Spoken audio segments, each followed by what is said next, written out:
these Western boys and girls they're coming and serving me of their own free will. He said, they love me. I am not bribing them. I am a poor man. I can't afford it anyway. He was talking like that. Yeah, so humbly. But Srila Prabhupada, because of his exalted personal qualities, see, he was attracting so many students, even from the Western countries. We could also see that he's in a very exalted state of consciousness. And because of that, that's so attractive. I mean, who would not want to be around somebody who's in ecstasy all the time? You know, this is so wonderful. Even Krishna is attractive. Krishna is called the ashrita, or the goal of love, the object of love. And the devotee is called ashraya, or the reservoir, the shelter of that love. You see?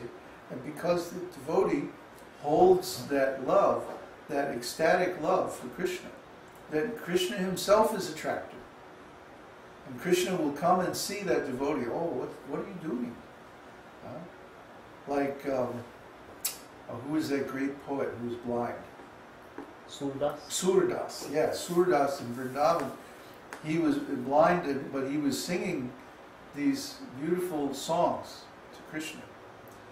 And because Krishna was so attracted, he had to come there and hear.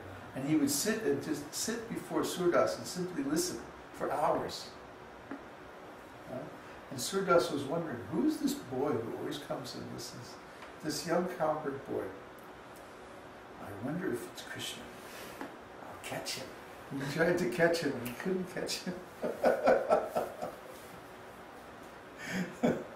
So the devotee always wants to attract Krishna by love. We certainly can't force Krishna to do anything. So if we can attract Krishna, then we can attract anybody. And this is the art of preaching. Simply to share the beautiful qualities of Krishna and his pure devotees and his devotional service, his esoteric teaching. And like that, automatically the sincere people will be attracted. So, time? 7:49. Well, let's see if we have any questions. We have one from Swati. Please accept my humble obeisances, Babaji. We are encouraged to be a pure devotee of Krishna and not to even have a separate desire for liberation. So why don't we just strive to serve the Guru for everything that he has done for us? Why do we need to have a promise of deliverance from Guru on behalf of Krishna at the time of initiation? Because we need to have some hope. The mind especially needs a goal. You see?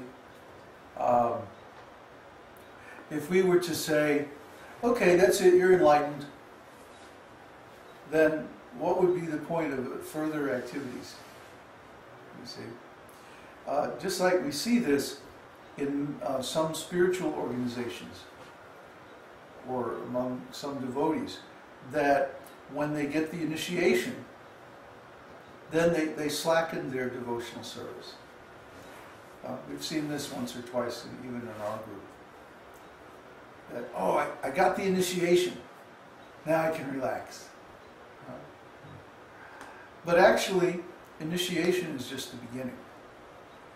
The real goal is to attain liberation, to be accepted by Krishna, to attract Krishna so that he comes to see directly, to see your devotional service, to accept your service personally. So, if we didn't have this high goal, see, then we might say, we might become confused and think that the goal is simply to get some initiation or get some spiritual name or maybe get some Gayatri mantra or something like that. We've seen this several times. Someone will get initiation and then they immediately fall down. Because they were thinking the initiation is the goal. But no. Adao, Shraddha, Sadhu Sango. Then what? Bhajana Kriya. Bhajana Kriya. Yeah. So the initiation is the beginning of this Bhajana Kriya. And the Bhajana Kriya has to go until Anartha Nivritti, right? Yeah. When the anarthas, when the bad qualities are removed, Nishtha. then Nishtha, then steadiness. Then the devotee doesn't fall down anymore. See? So at least one should perform the strict rules and regulations of devotional service until reaching this stage of Anartha Nivritti.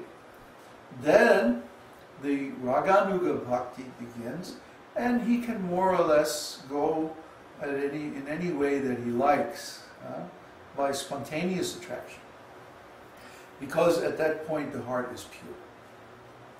Unless the heart is pure, then one is always going to be keeping some seed of material desire in the heart.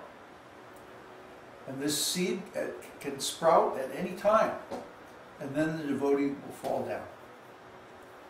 This is a danger even for advanced devotees. They have to be careful not to indulge or not to water the seeds of material desire. And how do we avoid that? By not having any desire except Krishna's pleasure. See, if we maintain some personal desire, even if it's for something that's apparently related to our service, like, oh, I want to have a big temple with lots and lots of devotees coming, and big kirtans and big this and big that. Well, this can become an impediment in devotional service. And we've often seen that it does. That someone will get this, big service or big position or temple or whatever, lots of disciples, lots of attention, lots of fame. And then the next thing you know, oh, where's so-and-so? Oh, he's off, enjoying with one of his disciples or something. So we don't want that to happen to us. But the way we avoid that is by not thinking about the external side of our service. If Krishna provides nice facility, then okay, we'll accept. If Krishna has us staying under a tree, then it's okay too. We don't care. We don't bother about that. That's up to Krishna. If Krishna wants many devotees to come and share the benefit of this teaching, then fine. That's up to him. He can send them if he likes. And we'll serve them. We'll take care of them. But in all cases, we are serving. Even if Krishna sends millions of dollars and thousands of students or whatever, we still remain serving. And our service becomes to somehow engage them and somehow take care of them so that they become Krishna conscious. That we don't worry about our advancement. Our advancement is already guaranteed. Because we're engaged in this service of helping Krishna's devotees. Like he says in chapter 18 of Bhagavad-gītā, that the devotee who explains the supreme secret to the other devotees is my most dear servant, and there will never be another one more dear than him. So, yes, we should keep always this goal that I want to be the servant of the Lord. A great example of this is Advaita Acharya. Advaita Acharya was a mixed incarnation of Narayan and Shiva. He was like Narayan on the outside and Shiva on the inside. You haven't read Caitanya-caritāmṛta. These are all secrets from Caitanya-caritāmṛta. Anyway, he always considered himself as a servant of Lord Chaitanya.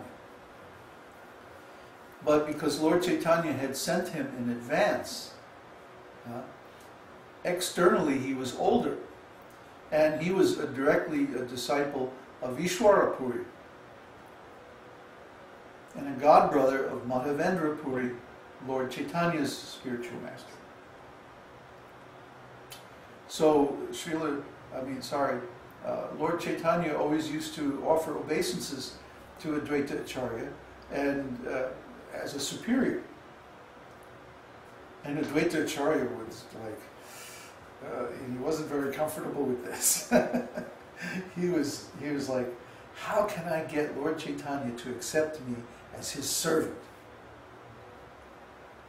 And for a long time, he tried different things, and Lord Chaitanya always refused to treat him as a servant. So then Advaita Acharya got the idea. He got an idea. He said, I know. I will teach Mayavadi philosophy, and then the Lord will punish me, and then he will treat me like his subordinate.